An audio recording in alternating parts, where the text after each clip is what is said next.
Hello and welcome to this episode of the Star Wars Universe Podcast. Today we're continuing our watch of the Clone Wars television show with Season 4, Episodes 13 through 17. We're learning more about the Separatists and some of their different perspectives. We're finding out that Anakin still has some anger about the slavers, and we're getting to watch Ahsoka's first kiss. Sort of. All that and more after commercial break we have no control over.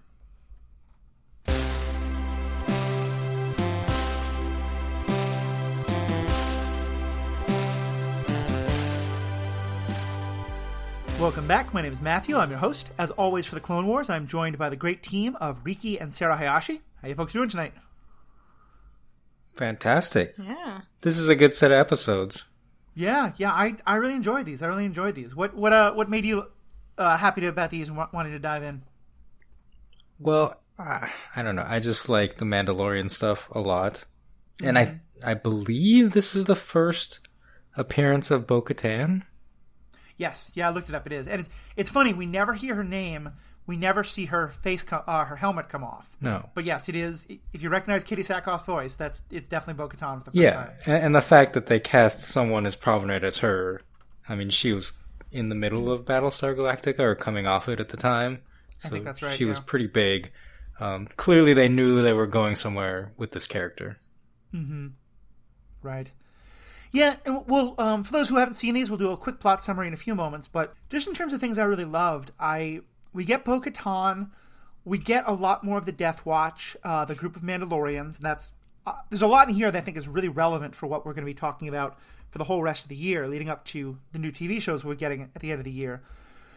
We also I liked getting to see more of the Separatists. You know, we spend a lot of time with these. What's their? I had them written down. What's the name of their race? Zygerians. Yeah, the Zygerians, who they're slavers.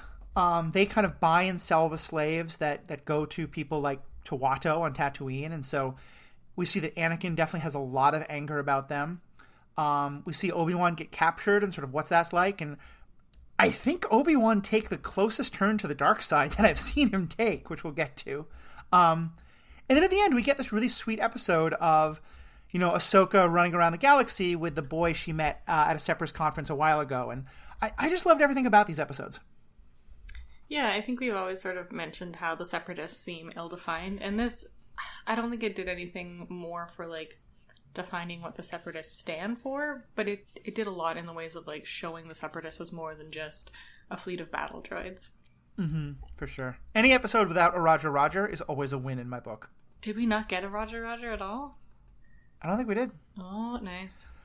Even the battle droids there were the slightly different models. They're not the ones with the long snout. They're the ones with kind of the rounder heads. Yeah, they have like the force field generator and the shoot the gun thing. Yeah. So let's give a kind of summary. Let's first talk about this trio of episodes. And let me try and summarize what happens, and you all can jump in. So we first find out about this planet called Kiros. And Kiros is... It's not the homeworld of Ahsoka, but it's, I guess, a planet that's been colonized by her people, the Togruta. And they're very much a peaceful planet. They don't want to be part of the war. They love art and peace and music. And so, of course, the war comes to them. And we get some of the same dynamics we've seen before about, you know, the Republic saying, the Dooku saying, like, we're going to capture this world, we're going to conquer this world for your own good. And then the Republic saying, you can't stay neutral, you have to fight with us. And so there's a battle on that planet, but it ends with them realizing that the Togruta are behind a lot more of the slaving that's going on in the universe, the galaxy. And Anakin, obviously has very strong feelings about the slavers, but Obi-Wan also agrees. The whole Jedi, they want to get more involved. And so they, a couple of them go undercover on Zygeria to try and, you know, infiltrate, figure out what's going on. Eventually, Rex and Obi-Wan become prisoners, and there's a whole bunch of stuff that happens there, including the Zygerians realizing that the best way to keep Obi-Wan in control is to say to him that if he disobeys, they'll hurt other people, or they'll kill other people. And him kind of realizing, like, he can fight his way free, but is it worth it if other people get hurt? Meanwhile, Anakin has kind of had this, like, flirtation. First he's hiding, then he's flirting with the queen. She realizes who he is. They go back and forth, fighting, flirting. And eventually she puts him in the situation of saying that she'll only let his friends go free if he swears allegiance to her and stays. And so they had conflict for a while, and eventually the Jedi all come in to rescue the situation. Fight, pew, pew, pew. The Zygerians try to kill everybody as sort of a, scorched earth. We're going to kill all the prisoners. And through daring rescue of Plo Koon and the Wolf Pack and some other great things, everyone's rescued and they live happily ever after. Did I capture the main part of the story? It's like the main thrust, yeah. Obi-Wan gets beaten up real bad multiple times. Yeah, so let's go into the story. What'd you think of the story arc we got here? I didn't like this one as much. I wish it had been flipped, like 3 episodes of Mandalorian stuff and one of this. But it's fine, and I think it's important for the character development of Anakin to go through this, for us to see again his hatred of slavery because of his upbringing and his mother, and of course see more of his journey down the dark side. Yeah. No, we definitely see that. And I think one of my favorite moments is we see him just getting incredibly angry at the slaver and really berating one and ready to torture, if not even kill one. And Ahsoka is there to kind of step in. And she doesn't even say much. She just kind of says in that quiet but slightly admonishing voice, Master, which is what she always calls him. And I feel like that one moment says so much about their relationship in terms of that she does trust him, but even she's starting to see that he's going in this dangerous direction and that it scares her. Do you think he would have responded the same if she had said Sky Guy? Probably not. And here's actually a question. I wonder if it's that... I feel like you could read that scene 2 ways. One is she really looks up to him. She does see him as her master. And she... in some way, her saying that reminds him that he is responsible for her. And that helps push her back. Or... she knows the way his ego works, and that the only way to sort of pull him back is to flatter his ego a bit and make him feel like he's responsible for her. And so she's being a little manipulative. I think it's mostly column A, but with a little bit of column B. I think, she's just genuinely shocked about what he's about. So he's got a lightsaber to, it's Dart Dinar, who's the Targaryen slaver. Anakin's got a lightsaber to his throat, turned off, finger on the button, ready to ignite it into his neck when she's Master. So I think it's just genuine, what the heck are you about to do? Because it's not exactly a prolonged moment, right?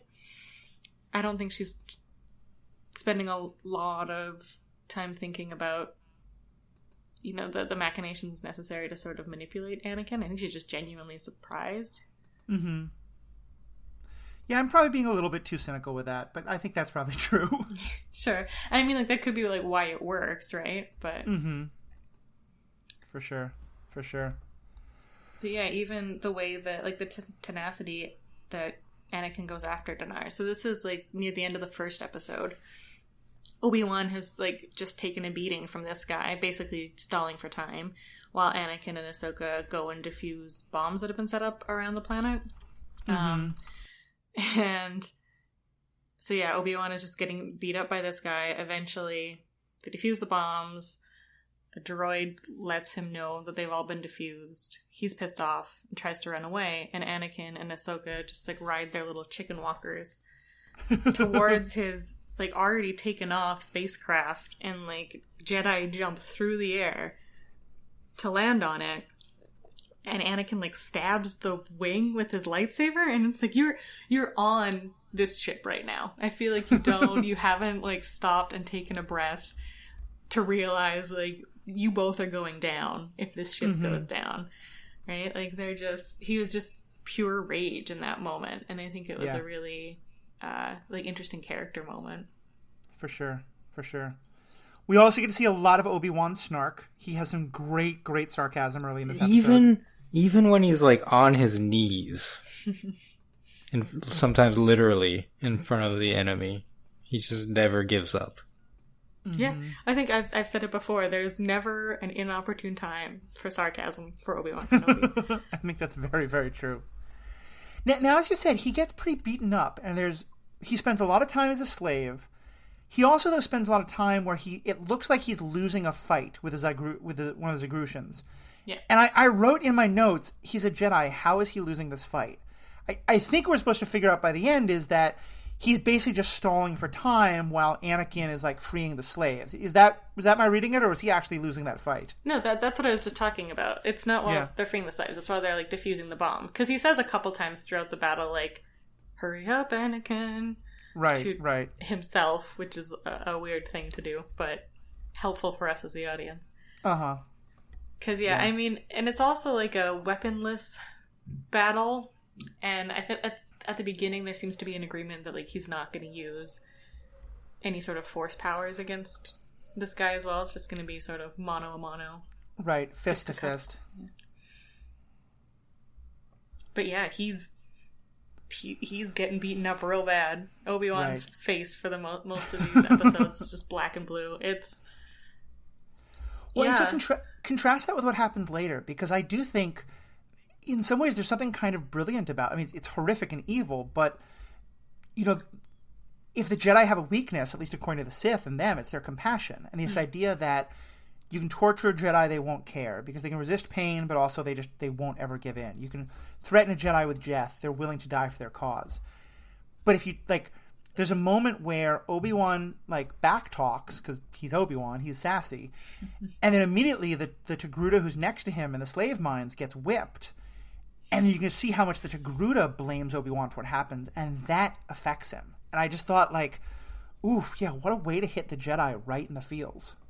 Yeah, well, even right before they take them down into the mines, the guy in charge of the mines who sits in a floaty chair, I don't even know if we get his name ever. He probably has a name, but he just as a show of power, just drops 10 of the slaves to their death, and it was just so if you misbehave, I'm just gonna kill more of them. Right, your move. Which, if your business is built on slavery, does not seem like a very effective use of resources, but, Maybe they were, really rebellious. He calls it, an education camp that they're at, so maybe they just couldn't be taught. Mm-hmm. So this is the best use, make an example. But, yeah.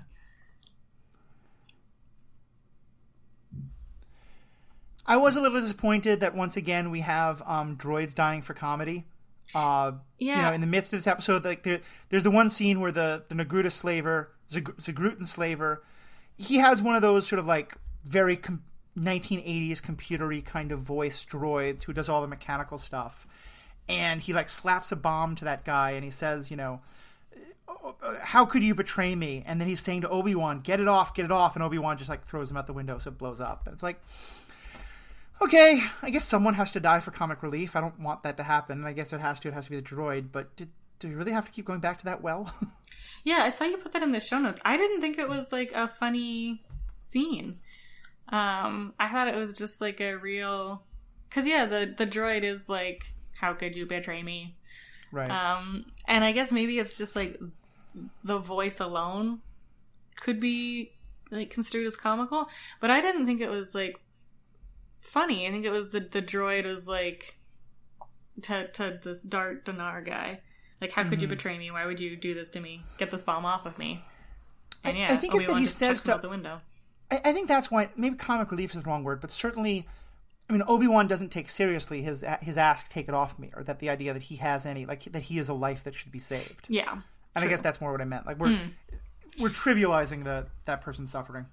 Yeah. And I mean, I think it's a good way to show that Dinar is evil, right? He's just killing his friend, this droid who is loyal to him, but also not make us too sad about a quote-unquote real person blowing up. Right. So, but it's also the droid is probably a spy, right? For Dooku. Mm-hmm. So there's not really any follow-up to that, but yeah, right. I would think that he would see that droid as disposable for his own purposes. we've seen droids be reprogrammed, but yeah, I don't think there's any sort of like, oh my god, the humanity, the droid got killed. It was just the way they did it just kind of rubbed me a bit. That's fair. But let's talk about the Zygrutans, because we certainly learn a lot more about them, like, you know, in terms of their queen and her attitudes, and they have this kind of like tenuous relationship with with Dooku and the Separatists, and that they have their own wants and desires. What do you think of how they were portrayed? What we learned about them? Wait, so it's Zygarians. Zygarians, right? Thank you. Yeah, they have very interesting culture and architecture. Like it's clearly like inspired by Egypt, like ancient Egypt. And I mean, I guess the whole slavery thing as well is inspired by ancient Egypt. Yeah, I mean, I don't like the queen because I don't know what she's doing. I mean, I do know, but I don't like it. Like with her and Anakin, she's trying to manipulate him into submission. Mm-hmm. I mean, I feel like a show written for 10-year-olds, the scenes where people flirt with each other are probably never going to be the strongest parts. Sure. Yeah, well, it's like suave Anakin comes out of the woodwork when he's pretending to not be Anakin. Right. Kind of silly. I wrote in my notes, how come he can be charming to everyone but Padme? Yeah. Well, also, where would he learn this? Right. Right? Yeah. Like, he's been a Jedi for his whole adolescence and adult life. And his one romance is with this girl he's known since he was 10. Yeah. And, I mean, except that, I think Jedi are very good at perceiving other people's emotions, and it's a very Sith thing, but still very much a Force power thing to be able to use that to manipulate people. And, of course, the queen is super hot. So I think that's like... So, of course, that makes it okay. Yeah, she seems very into it, or at least into Anakin, right? Because she's like, oh, you flatter me. Yes, this man gets everything. And then even when he reveals himself to be a Jedi, she's like, he's going to be my personal bounty hunter, though. Like, I know he's passed out because we've Electra whipped him to death, but stick him on my bed in my room. Yeah, He'll wake up there. That makes him more attractive to her. Yeah. When he's revealed as a Jedi. Right. Yeah. And I did like learning more about sort of their culture and especially what they want. We've talked often about how we've often talked about how we don't know why the Separatists are Separatists. And I feel like for these folks, we get to learn it. And it's that they, you know, it's kind of like the criminal enterprise that was happier when the FBI wasn't sniffing around in their territory. They liked getting to be the slavers, and they liked getting to have this, like, you know, economic powerhouse built on this horrible thing, but that everyone let them get away with until the Jedi and the Republic, you know, prevented it and stopped it. And I mean, he used terminology that's more modern than I don't think was used much today, but it kind of feels like the modern kind of like crypto-libertarian perspective of just like, let us all do whatever the hell we want on the internet and like no rules, no wrong or right.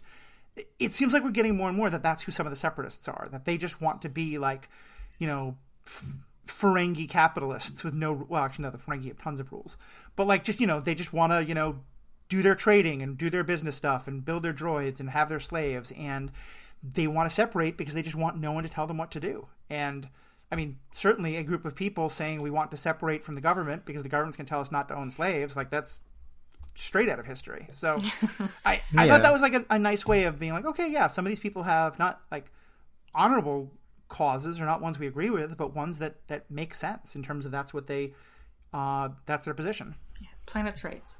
Yeah, I mean, Sarah's going to tune out now, but that is part of the separatist politics, is the Trade Federation and the banking clan are using politics to exploit the Outer Rim planets with these unfair treaties or like unfair shipping deals.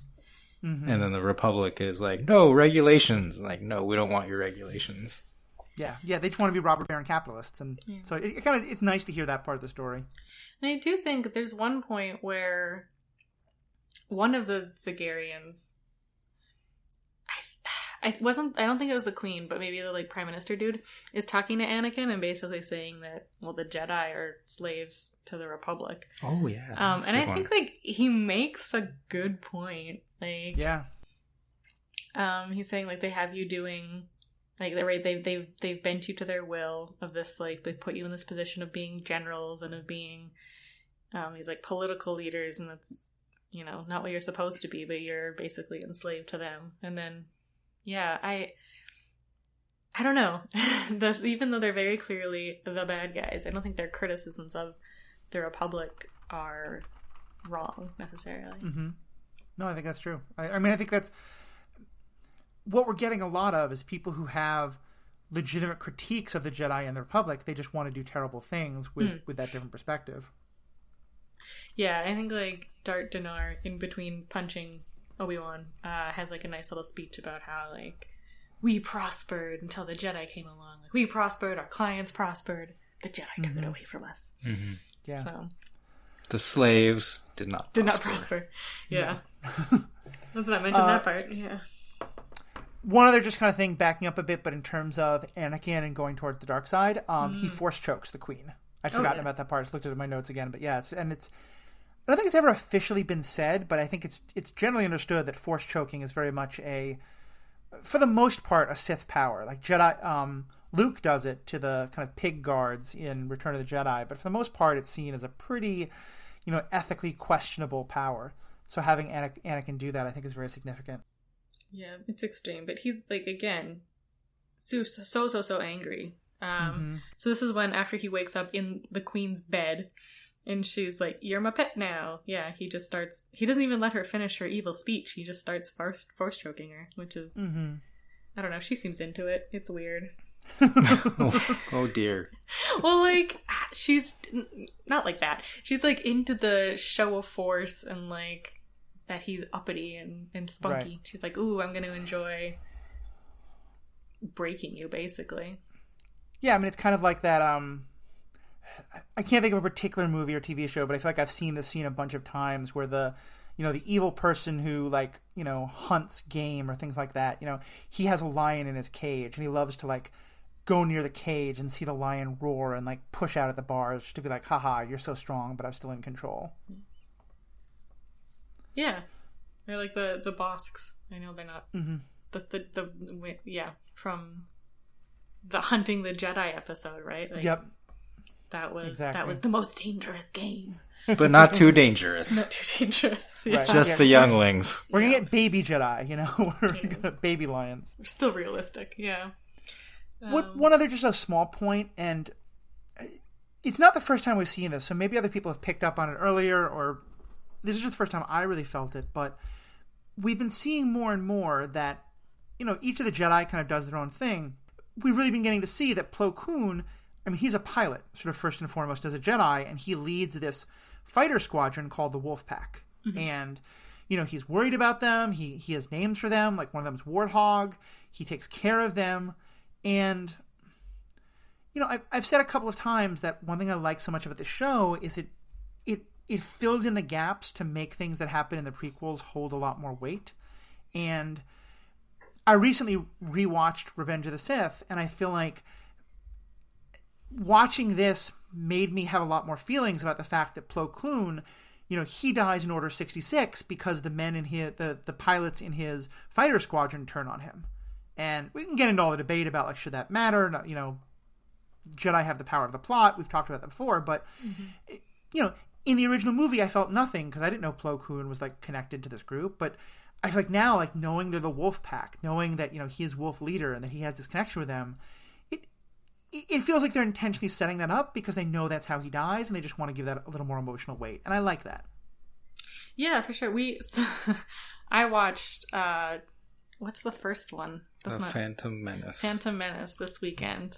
And afterwards, Riki asked me, it's like, did you enjoy it more having seen the Clone Wars?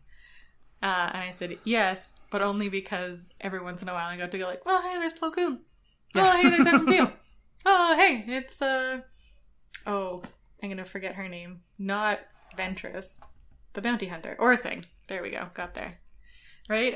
It was less So I guess it did make it a more enjoyable movie in that there were these little call forwards to the Clone Wars that I got to pick up on.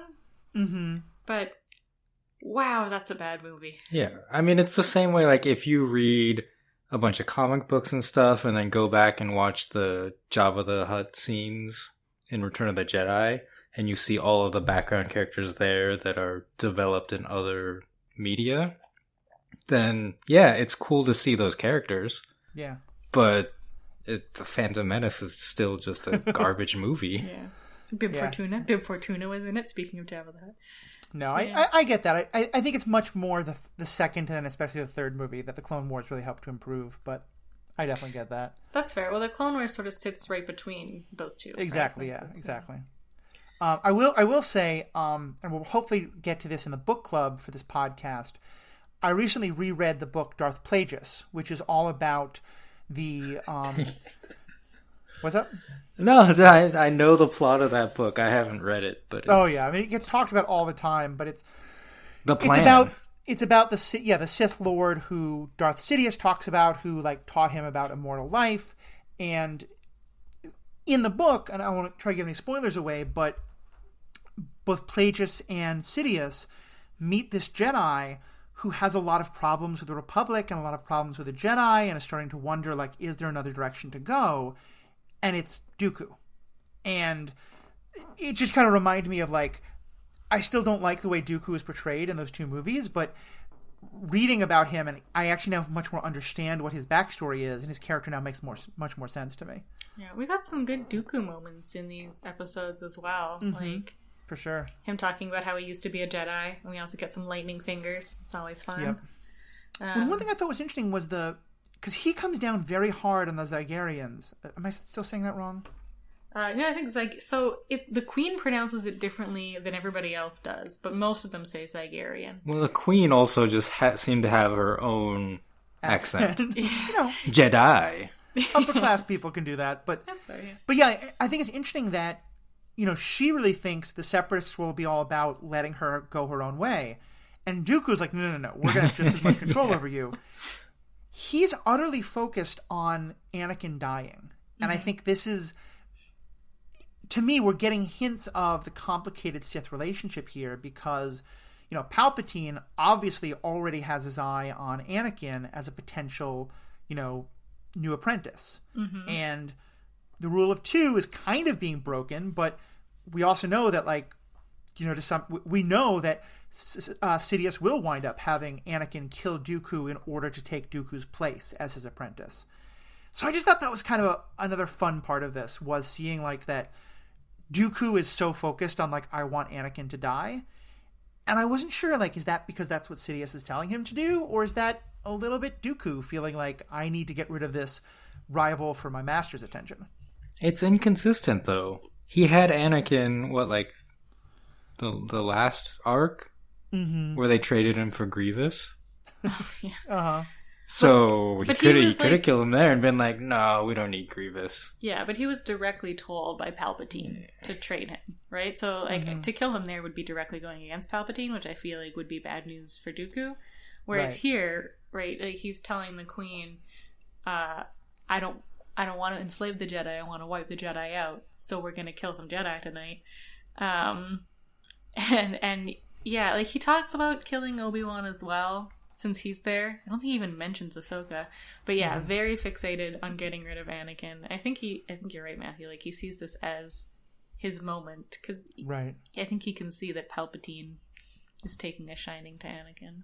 But then, is this also kind of our first hint at Order 66? Is this the first time they explicitly say, we want to kill the Jedi? And they exterminate them? Maybe. When there again, you don't know, is this Dooku saying that's what he wants, or is that what he's saying that he and Sidious want? Yeah, it's very... Also, so in this moment, this is he and the Queen are having this confrontation. He's force chokes and lightning zaps her. But it's the force choke that seems to really knock her down. And then... she dies. Yeah. So, but how? So, right? Dooku force chokes her. She's on the ground. Anakin comes in. She's like, boy toy. And then, like, passes out.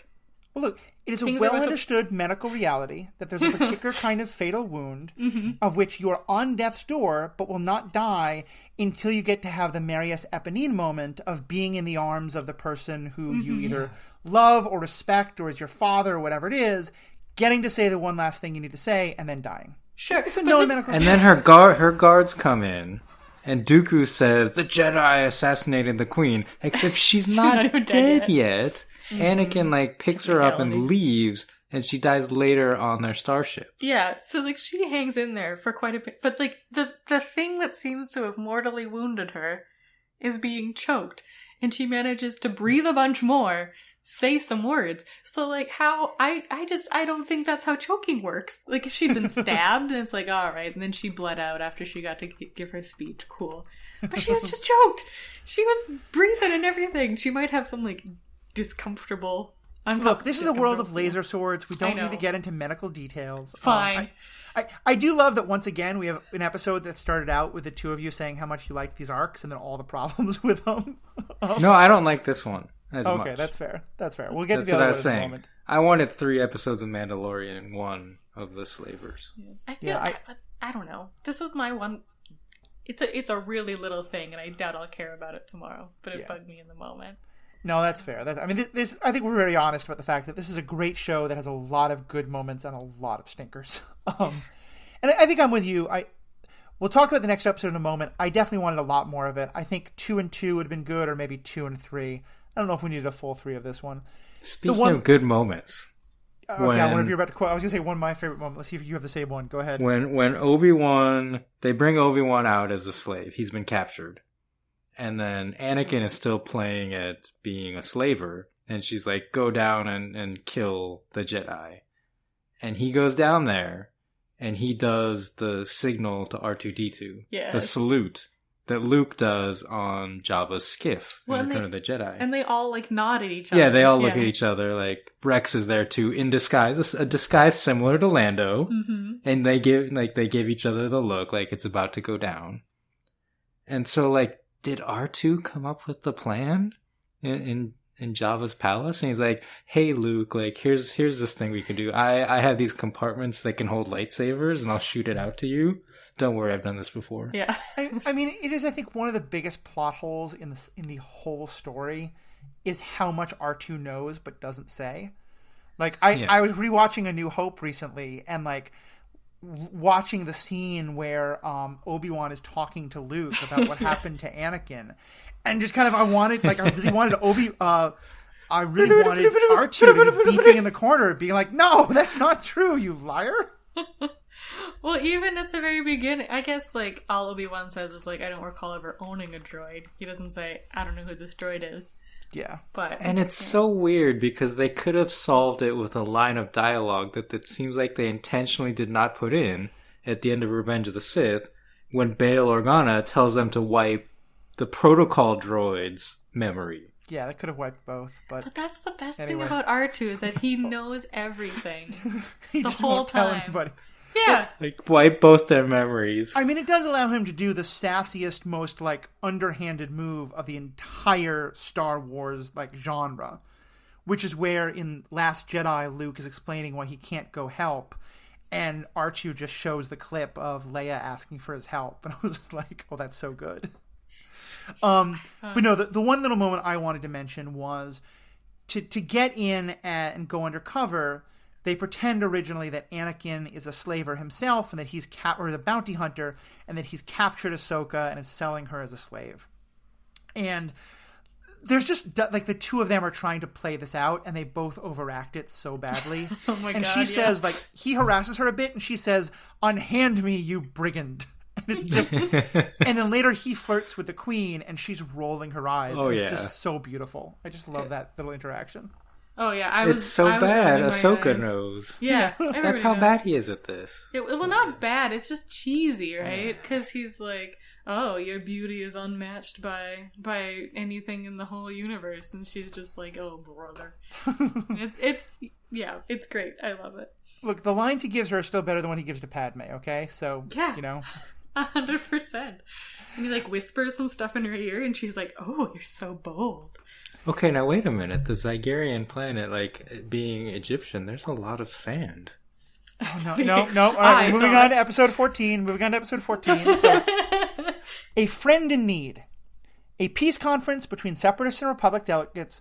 Oh, you know what? Actually, no. I'm sorry. I do want to go back for a second. Okay.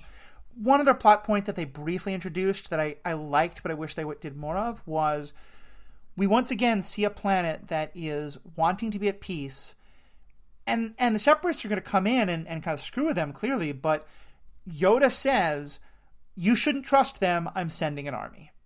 Like, it's once again the Republic deciding who needs to be helped, even if they say they don't want to be helped. Oh, and at the end, they do join the Republic. It's like, well, I guess if the choice is between being slaves and joining the Republic, we'll join the Republic. Yeah. But even there, he's still sad. He talks about how he's sad at what his people have lost. And When it's also like, there's a third option. You could just go back to being neutral. Like, I mean, I realize that the Republic probably wouldn't let them take that option, but it's like, come on. I liked that moment. I wished we'd had more of Ahsoka and her own people, because you don't get that often, but I did like that. But so anyway, a friend in need. A peace conference between Separatist and Republic delegates is interrupted by Lux Buntari, the son of the late Separatist Senator Mina Buntari, from Heroes on Both Sides. Soon after, he involves Ahsoka in his dangerous search to find justice for his mother's death, which subsequently leads to Ahsoka crossing paths with Pre Vizsla and the Death Watch.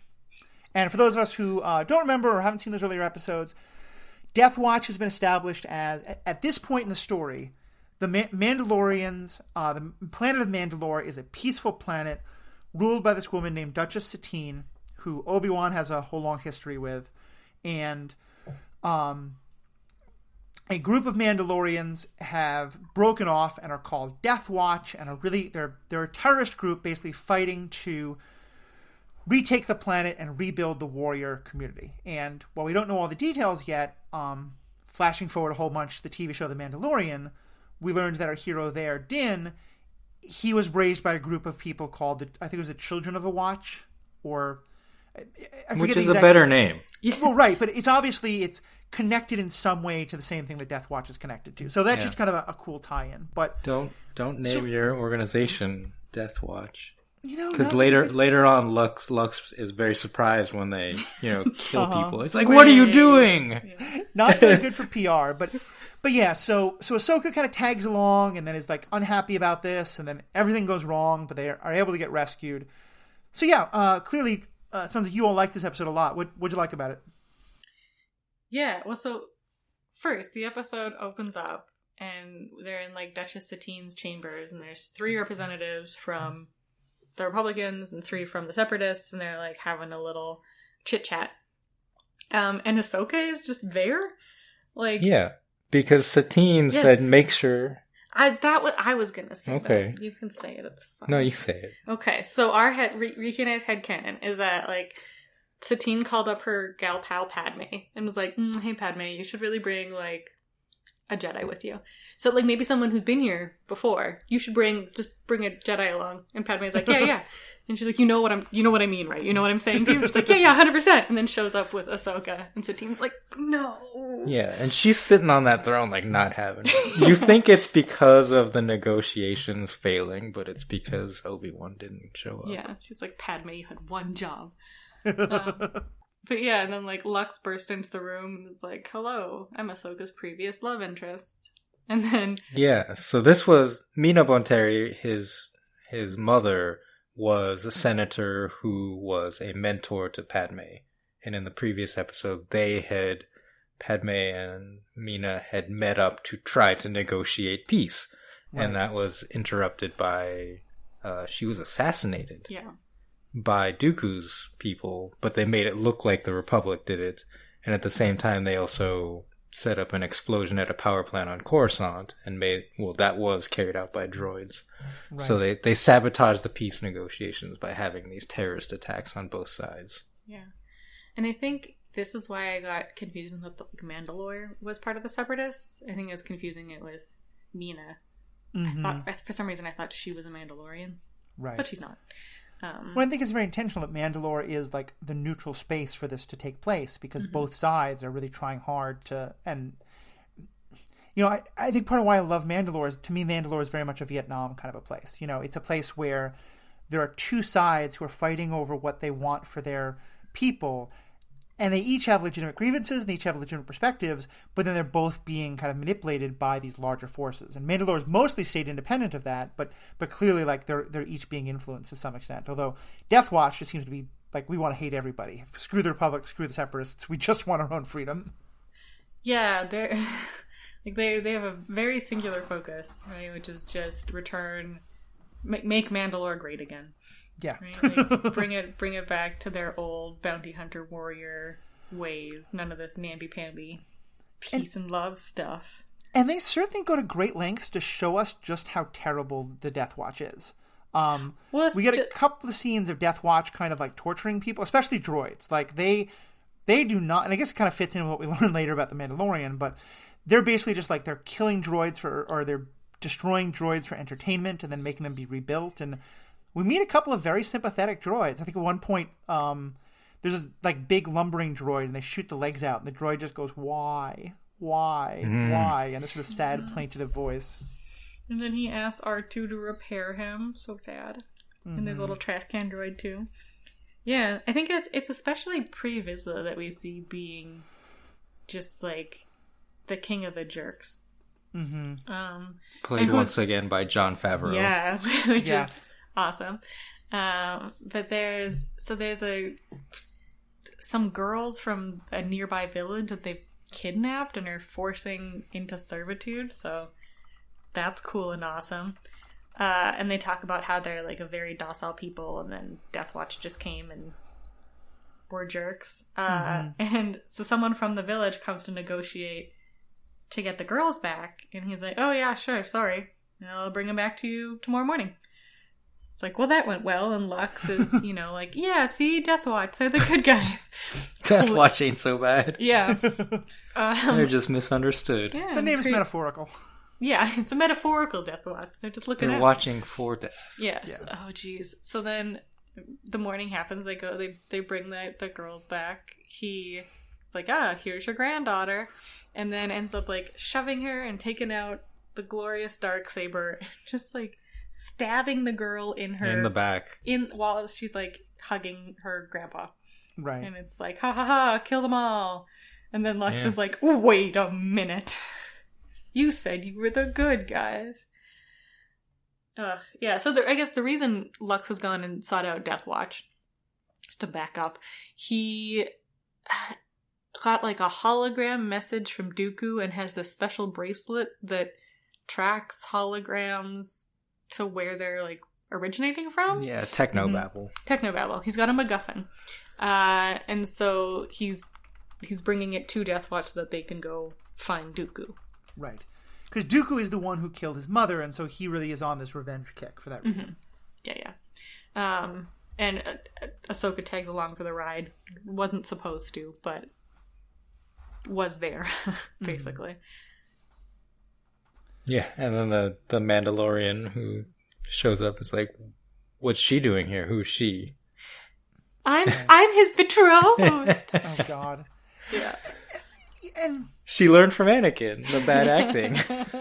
Well, and here, I think I agree with you that I love this episode. I think it's one of my favorites, but I feel like we could have had a whole episode on what actually is happening in that Separatist Republic negotiations.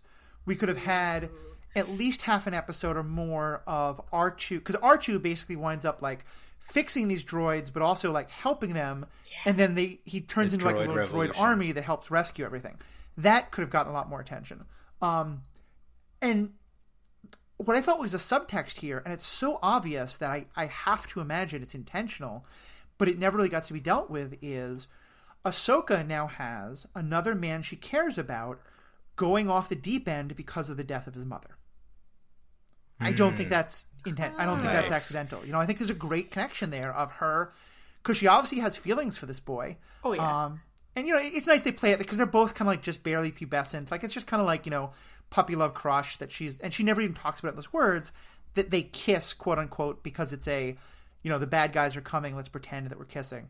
It's a bad kiss too. Yeah, but it's like it's cute. so very like you said, like preteen teen Right. like thing, right? Where it's like, we have to pretend that we're boyfriend and girlfriend. Let's pretend kiss so that nobody get suspicious of us. Oh yeah, right? I mean, like, it's like a very cutesy. I love a high school rom-com. I would love.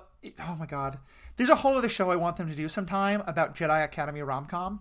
But What? No. Get out of love here. that so much. You get But fake the Jedi dating, can't have you get attachments. all the great tropes. But anyway, the point here is, I think it has to be intentional, right? I mean, it would be great for them. They barely touch on it, but the whole time I'm watching Ahsoka, like, have sympathy for this kid and what he wants to do, but also be like, you're letting your anger about this make you do stupid things. It's clear that, to me at least, that she's thinking about someone else who does the same thing. Yeah, she likes a bad boy. But I mean, it's also clear that she's like Obi-Wan and like Anakin is developing romantic feelings for someone else. Yeah, which you is can't a big do that. Jedi no. Yeah. I mean, I'm currently reading the High Republic books, which are also very good. And one thing they're kind of making clear is that Jedi have never been very good at being celibate. Like, they either are breaking the rules from time to time, or they're just constantly longing. There's one part in the book, it talks about how these two Jedi have always had very strong feelings for each other because they grew up as Padawans together.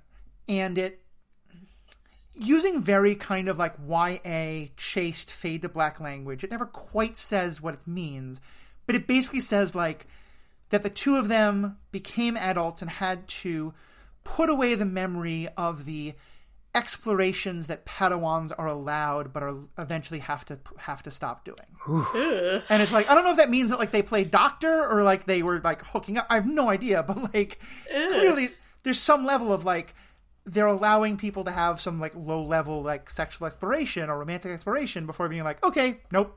Now you got to see how good that is. Now you got to stop doing that for the rest of your life. It's like a Rumspringa. Yeah, exactly. Yeah.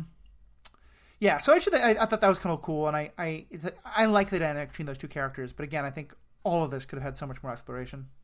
Yeah, I mean, we do get a lot more from like Death Watch and the Mandalorians. So like it's coming down the pipe. But yeah, having this be a two-parter, I would have watched R2-D2's Droid Revolution. Yeah, 100%.